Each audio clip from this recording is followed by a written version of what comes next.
16-year-old in 1990, so people can work it out. Yeah, give the game away there. People are going, is that all he is? He looks a lot older now. The old hair's gone. They switch Mbappe into the centre. What's going through your mind at that point? Like, is it? Well, I probably can't repeat it, but is it? Is it just one of those things where you just got to switch it? Switch your mindset. It's drop about 20 yards deeper.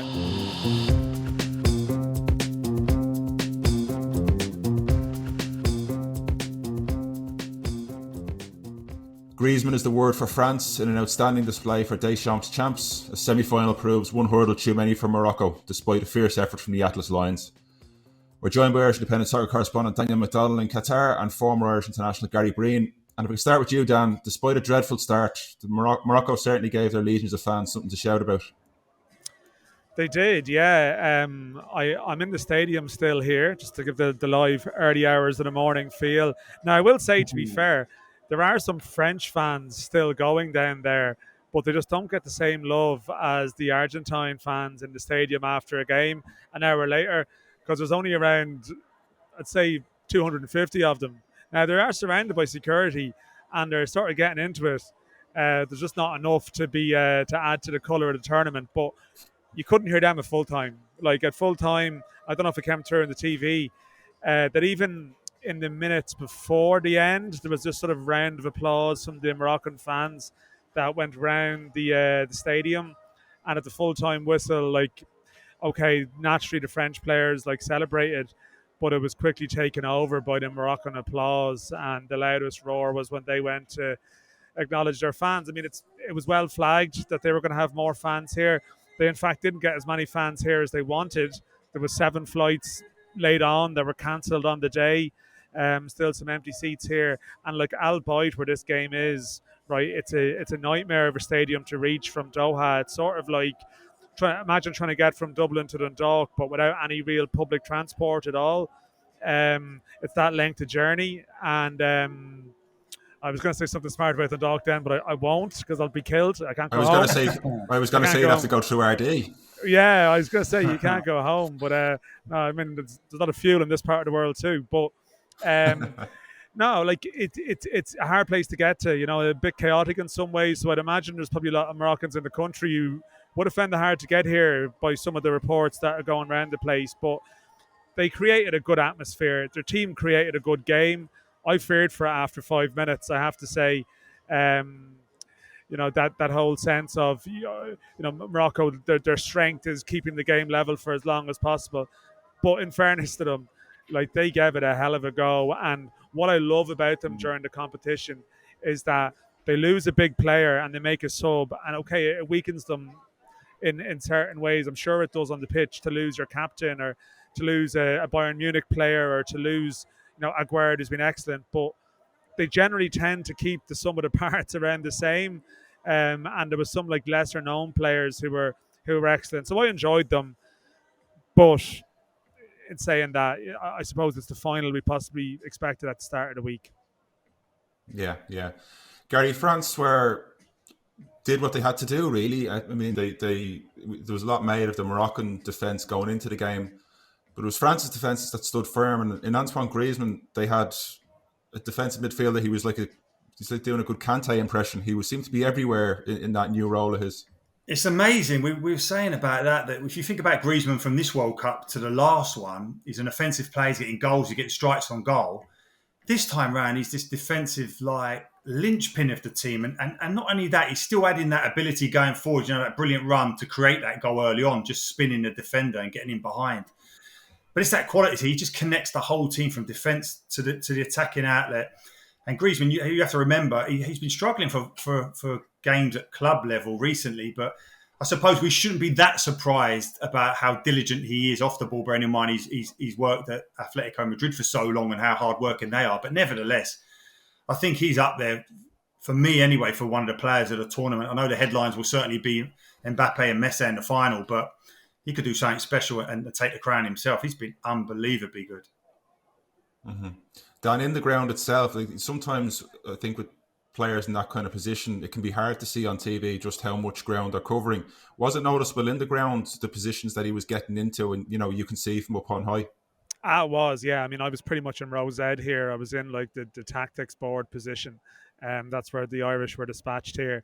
And I mean, there's obviously there's good and bad sides to that. You know, sometimes on the detail of various things you struggle, but it's a little bit more like the overhead shot. I mean, very close to that. And yeah, I mean, even when you have the head down, working at a point, like yeah, sort of two different intervals in the second half, I just looked up and there he is making a block in the Mm. defensive area, even at 2-0, that one late on, That was because massive. That. Morocco, yeah, because even Yeah. Morocco, to be fair to them, like they sort of found ways in behind a couple of times. I mean, the left full who come on in the second half, like he really made a couple of sort of promising advances. He plays in club football in Morocco, and they lost Nasraoui, and yet they still. They found a little bit of joy, but Griezmann was covering and getting across, and I mean, in the England game, it was maybe even more striking, I have to say. But still, here, I mean, maybe the England game it was just more that maybe other players weren't performing around him in the front four, so it was a bit of everything.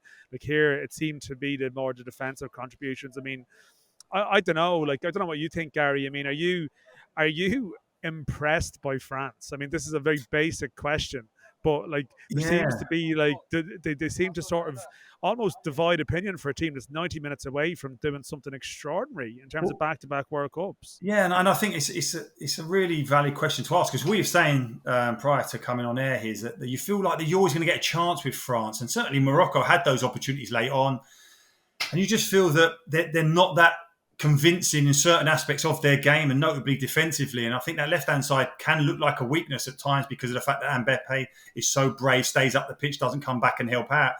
But nevertheless, you do look at them and think, I felt that Konate made a difference. I think he looked a bit more assured than they have done. But you do look at them and think, the opposition got a chance here. They're in the game. But the reality is that they get it done. There's something about the know-how from having been world or being world champions that they have the belief that they can just get the job done when we are probably watching from the outside, looking and thinking, they look vulnerable. You can get at them. And certainly the periods in the game, or certainly against England looked like the better team at one stage. And there were periods again tonight where you thought, Morocco are going to score. And you're right, Dan. You're just thinking then, if they were to get one back, with the crowd, the adrenaline, the momentum that they would have been building, you'd have felt that France were in a little bit of trouble. But that experience and that ability just to see out those really difficult moments and get over the line, they have been impressive, no doubt. And Gary, you mentioned there about Mbappe not tracking back. It was something that Deschamps made a switch in bringing on Thuram. That seemed to make a big difference, putting him on the left, putting Mbappe through the middle. And maybe with Deschamps sometimes, it's a bit like Zidane, where he has such an array of talent in front of him that maybe sometimes he doesn't get the credit for making those type of substitutions that are very important, even with that amount of talent. Well, listen, this is a really hot topic of conversation at the moment regarding Southgate in England and being able to make those key decisions within a match that influence the game.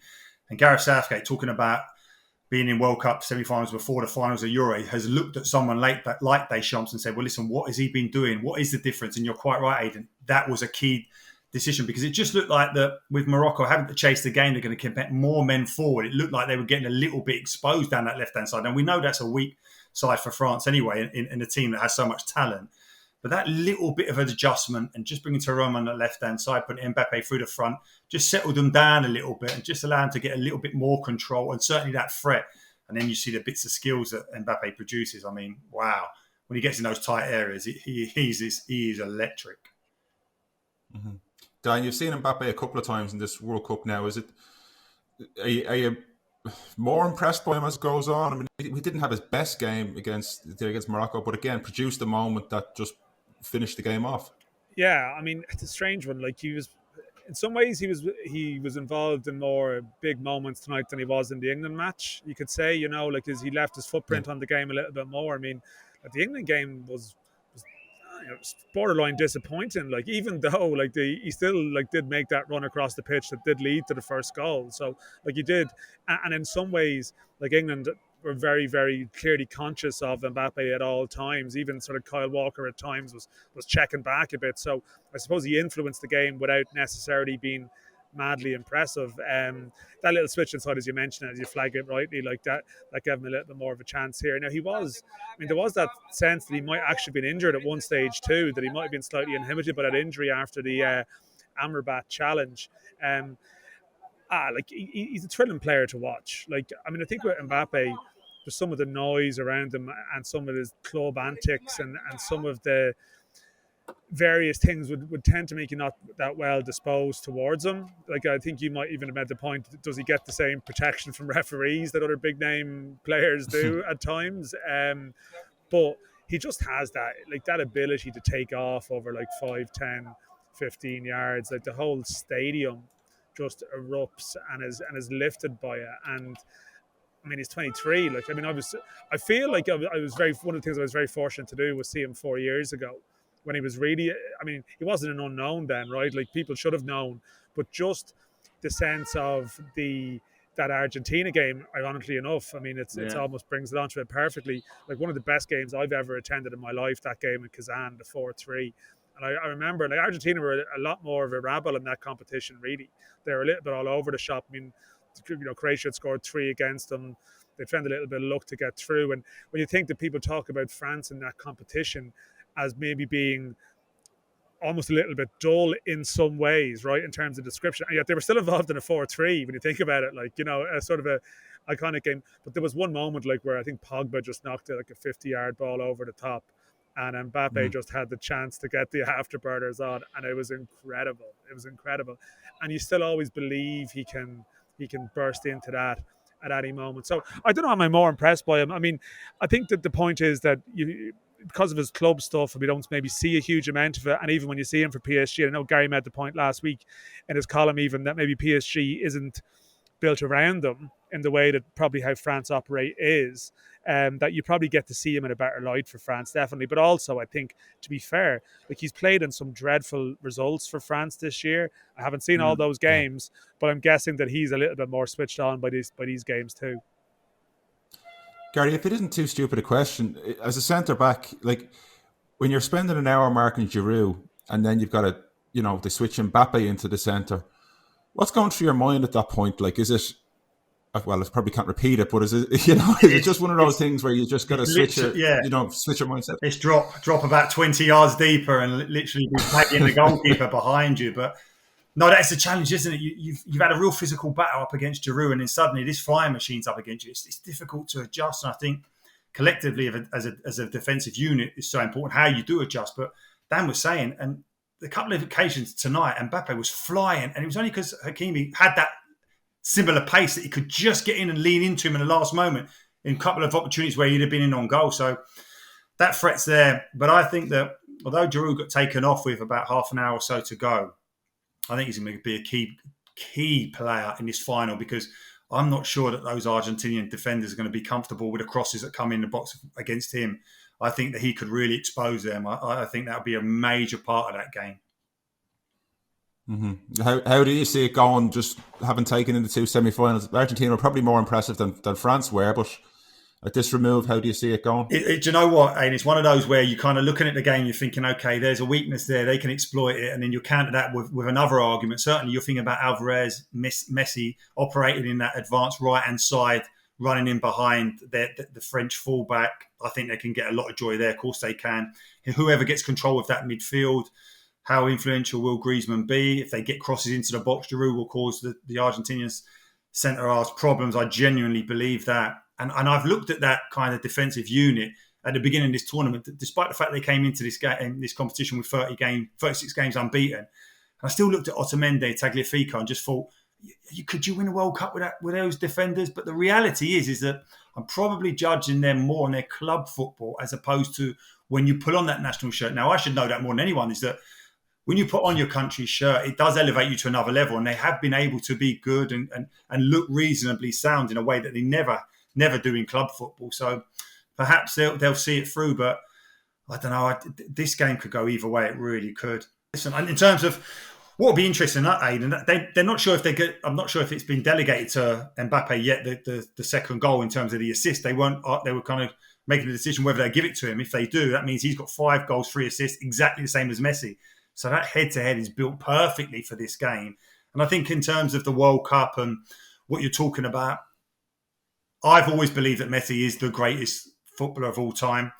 But the argument that kind of like counters that every time against me is that he ain't won the World Cup. And you talk about the iconic players who have Maradona, Pele, those type of games. You have to win the World Cup, and I think he'll be judged by that. So if he could do that, and then you're talking about someone at 35 coming to the end of his career, up against the heir apparent at 23 years of age, could potentially have 2 World Cup medals at 23. It's just unthinkable, isn't it? So it really is. I mean, this World Cup's been great. It has, in terms of, it's been unique in terms of the fact that we're watching the World Cup in December.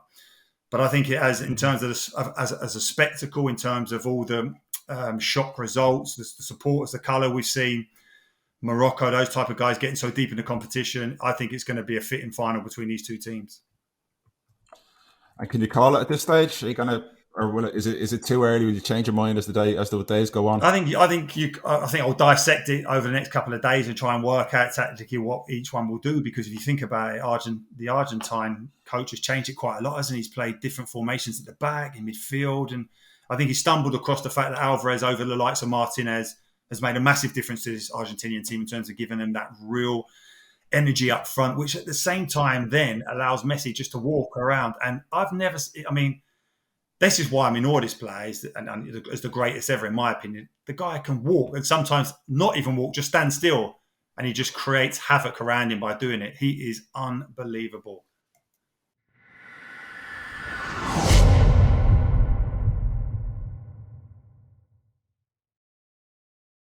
So Dan, obviously there's been various controversies, to put it mildly, about Qatar hosting the World Cup, but other than the host nation doing better than they did, having 2 of PSG's stars in the final probably couldn't have worked out a great deal better for the home nation.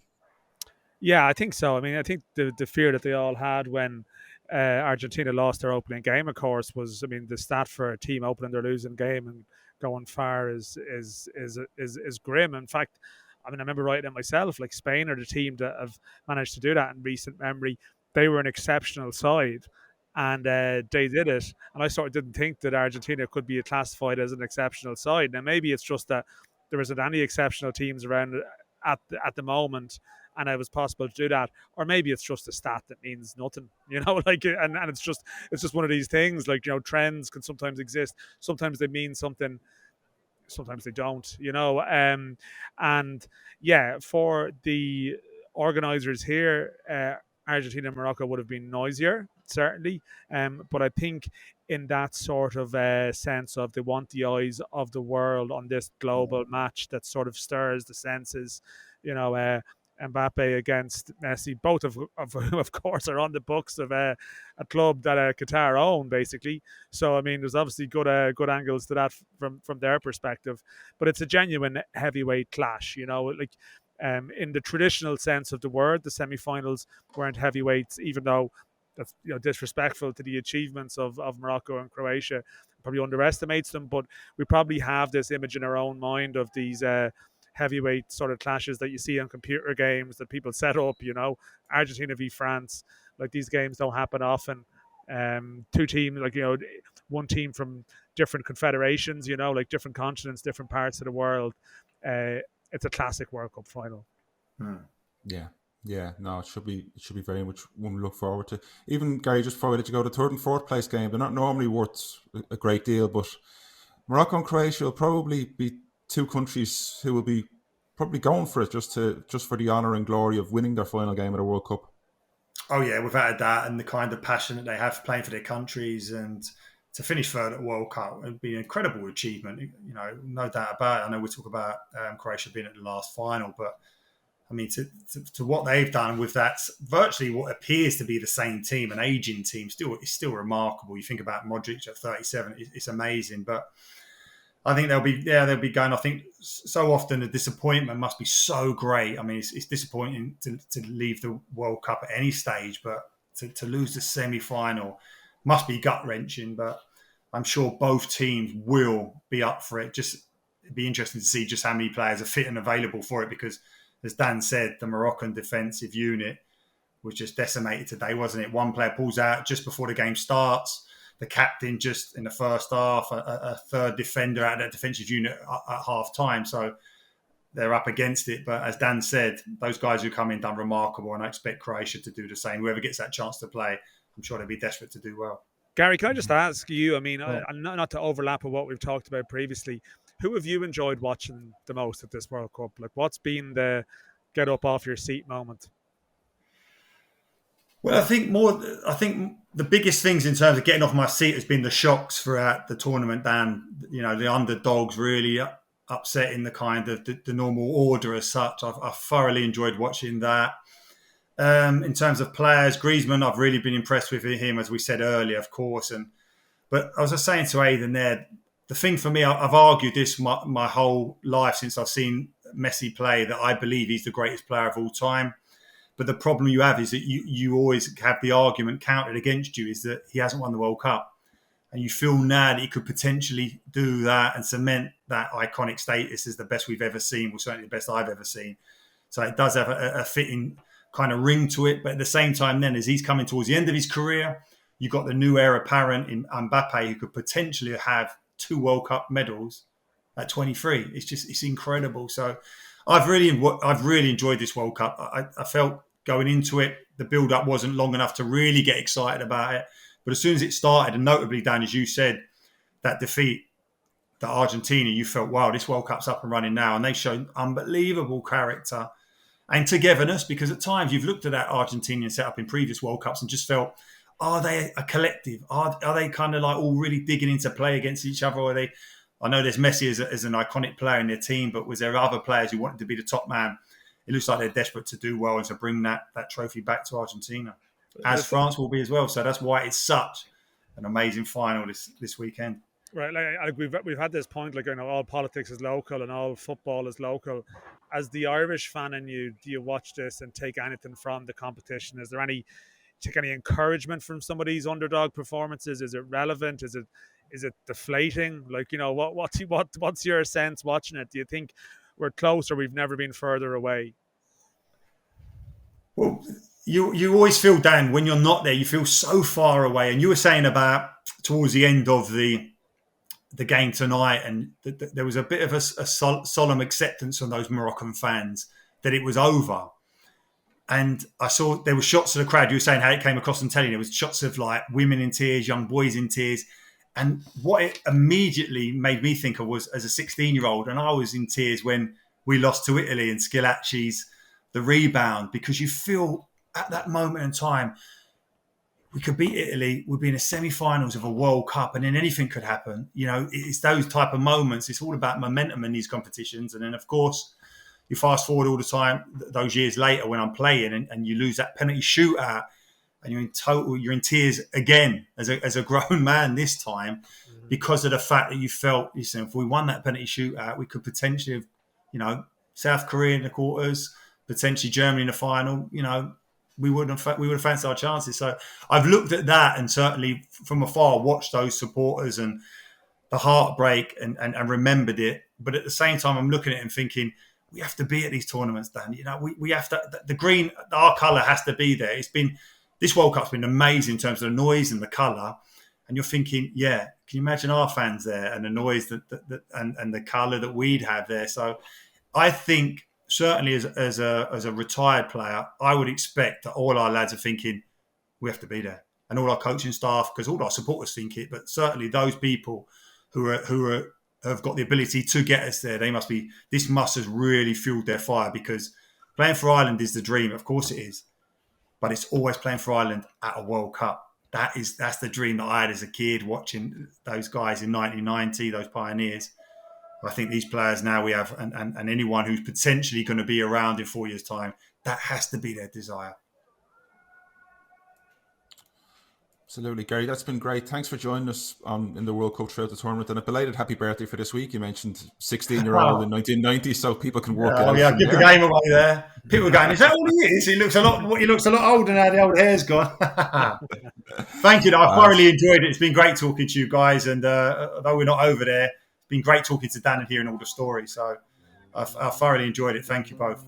Thanks very much, Dan. We'll be back later in the week to preview the final. And thanks as always for listening. Subscribe wherever you get your podcasts, or watch us on YouTube or independent.ie. Thanks.